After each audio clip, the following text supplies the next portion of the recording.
വീട്ടിൽ ചടഞ്ഞുകൂടിയിരിക്കേണ്ട തിരുവാതിര പഠിക്കാൻ ഇഷ്ടമാണെങ്കിൽ താളം നിങ്ങൾക്ക് അവസരം നൽകും. തിരുവാതിരക്കളി ജനകീയമാക്കുക എന്ന ലക്ഷ്യത്തോടെ രൂപീകരിച്ച Thiruvathirakali arts lovers achieving movement എന്ന കൂട്ടായ്മയാണ് ഇത്തരമൊരു ആശയത്തിന് പിന്നിൽ.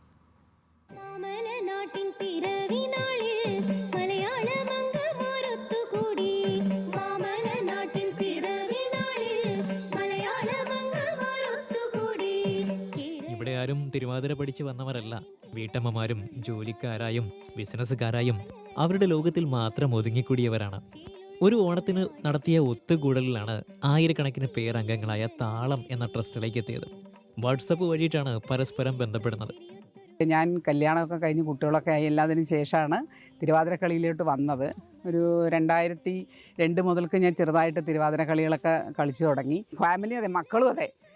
മക്കളും അമ്മ ഇപ്പോഴാണ് നമ്മുടെ കോളേജ് ജീവിതം എന്നാണ് പറയുന്നത്.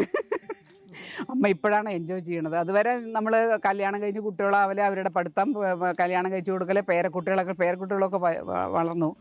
അപ്പോൾ പിന്നെ ഇപ്പോഴാണ് ലിഷർ ടൈമായിട്ട് വിശ്രമവേളകൾ ആനന്ദകരമാക്കുക എന്നുള്ളതിലാണ് തിരുവാതിര ഫുൾ സ്വിംഗ് തുടങ്ങിയത്. അതിൻ്റെ ഇടയിലായിരുന്നു ഈ താളത്തിൻ്റെ വരവ്.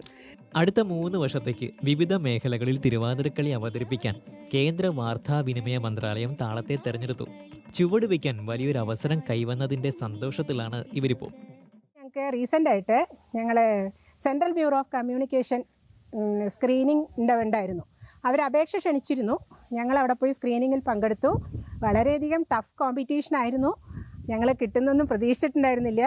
പക്ഷേ 3 വർഷത്തേക്ക് ഗവൺമെൻറ്റിൻ്റെ എല്ലാ പ്രോഗ്രാംസും ഞങ്ങൾക്ക് ചെയ്യുന്ന രീതിയിലേക്ക് ഞങ്ങൾക്ക് അതിൻ്റെ അംഗീകാരം കിട്ടിക്കഴിഞ്ഞു.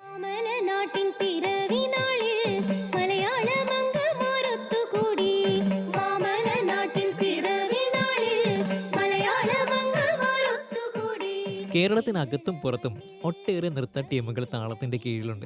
ഇന്ത്യയിലും വിദേശ രാജ്യങ്ങളിലുമായി നിരവധി ആളുകൾ ഓൺലൈനായിട്ടും തിരുവാതിരക്കളി അഭ്യസിക്കുന്നുണ്ട്.